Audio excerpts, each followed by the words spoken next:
Hello friends, good morning. Welcome back to my new blog.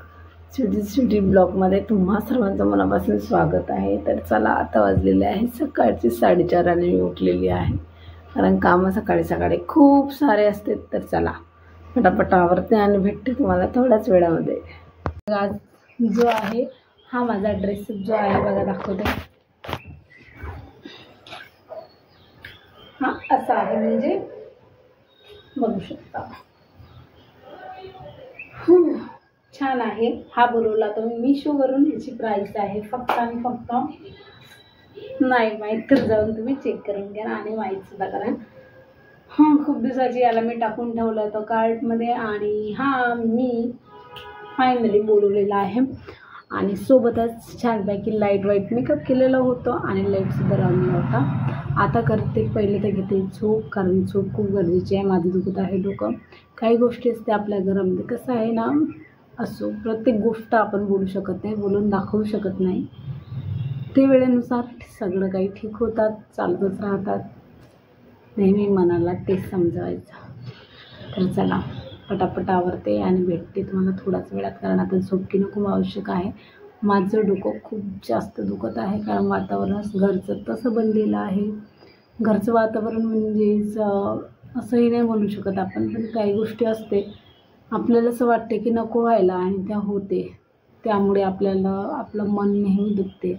आपल्याला असं वाटते का जेवढं 100% आपण देत आहोत आणि 100% म्हणजे एकदम याने आपण राहत आहोत कोणाशी, तर आपल्यासोबतसुद्धा तसंच व्हायला हवं.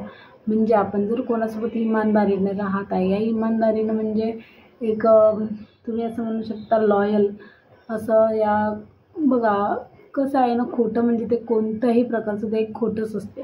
जरी ते खोटं लहान असो, मोठं असो, या कसंही असो, जर आपण आपल्या पार्टनरजवळून काही लपवत आहे या खोटंही काहीतरी बोलत आहे, तर समजायचं आज सुरुवात झालेली आहे. ती हळूहळू प्रत्येक गोष्ट वाढणारच आहे. कसं आहे ना, जेव्हा सुरुवातीलाच हे सगळ्या गोष्टी होत असते, आज म्हणजे एक खोटं, तर उद्या दुसरं खोटं, परवा तिसरं खोटं. खोटे बोलणाऱ्यांना एकच असते की ते खोटं म्हणजे आपल्यासाठी जो बोलत नाही ना, त्यासाठी खूप जास्त म्हणजे खूप जास्त याची गोष्ट असते. आणि ज्याला सवय असते ना, त्याला काही फरक पडत नाही.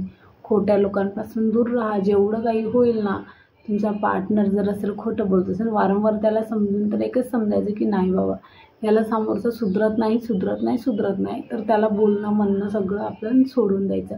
ते याच्यासाठी असतं का, म्हणजे वारंवार त्याला चान्स देऊन त्याला ते सवय पडलेली असते, म्हणून तो शेवटपर्यंत कधी सुधरू नाही शकत. या खोटं बोलणं आपलं सोडूही शकत नाही. तर चला, असो प्रत्येकासाठी असते. प्रत्येकासाठी आपली फॅमिली सगळ्यात महत्त्वाची असते आणि असायलाही पाहिजे. प्रत्येकजण आपली फॅमिली सोडून, एक मुलगी राहू शकते मुलासाठी आपली फॅमिली सोडून, पण मुलगा कधीच आपल्या म्हणजे फॅमिलीला सोडून नाही राहू शकत. हे एक सत्य आहे आणि खरंच आहे की मुलगी जेव्हा निघते, घराबाहेर पडते, ती आपल्या पूर्ण फॅमिलीच्या अगेन्स्ट जाऊन, पूर्ण फॅमिलीच्या विरोधात जाऊन निघते. आणि जेव्हा हे सगळं होते तेव्हा ते सुखातच असते, असं काही नाही. सुखात असल्यावर मुलांच्याकडलं एकच असते की मुलगा आपल्या घरच्यांना कधीच सोडू शकत नाही. समजला, घरच्यांना सोडा असं कोणी म्हणतही नाही.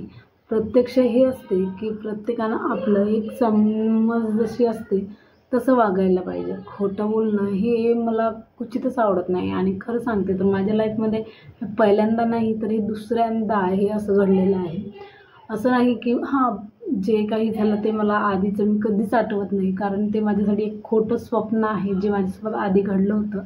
खरंच मला त्या स्वप्नाची आजही तेवढीच भीती वाटते आणि तेवढाच थरकापही सुद्धा सुटते. पण कुठे ना समोरच्यालाही माहीत असतं की नाही बाबा, हिचं कोणी नाही, त्याही गोष्टीचा कोणी फायदा घेतं. म्हणून समजून एकच आहे की आपण जेवढं 100% देतो, जर समोरचं आपल्याला देत आहे तर ते नातं शेवटपर्यंत टिकतं. पण हो, माझ्या आणि माझ्या अहोंमध्ये असं काही नाही झालेलं आहे. नाही, आमचं नातं कुठं अडथळलेलं आहे, नाही काही. बस एकच आहे, काही गोष्टी असते, छोट्या गोष्टी असते ज्या आपल्या थोडंसं तरी आपलं मन दुखवते. तेवढं काही आपल्यामध्ये चालतच असते. पण चला, मन असते ते दुखून येतं, बाकी दुसरं काही नाही. बघा, पूर्ण जग विरोधात गेलं ना तरीही चालतं. आपला पार्टनर जर आपल्याबरोबर असला ना, पूर्ण जगाची सुद्धा आपण लढू शकतो. आणि तेच जर आपल्या विरोधात आपला पार्टनरच जर असला ना तर आपण कोणासोबतच लढू शकत नाही असं मला वाटते. आय होप सगळं काही ठीक होईल. चला तर आता भेटते मी तुम्हाला. छान झोप घेते कारण सगळं वातावरणामुळे माझं डोकं खूप ताणलेलं आहे. त्यामुळेच मी काही ब्लॉग वगैरे आज बनवत नव्हते, पण चला म्हटलं खूप गरजेचं आहे स्वतःवर एक हे राहणं. चला तर भेटते मी तुम्हाला थोड्याच वेळात. फ्रेंड्स मी उठलेली आहे. 2 तास माझी झोप वगैरे झाली. आता जाते खाली. आता थोडीशी बघा अंधार पडायला लागला आहे बाहेर. कारण आता वाजलेले आहे 6:30.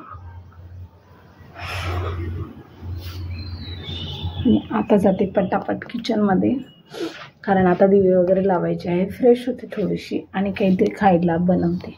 फ्रेंड्स तर आता वाजलेले आहे 7:30 आणि मी माझ्यासाठी बनवलेला आहे दलिया.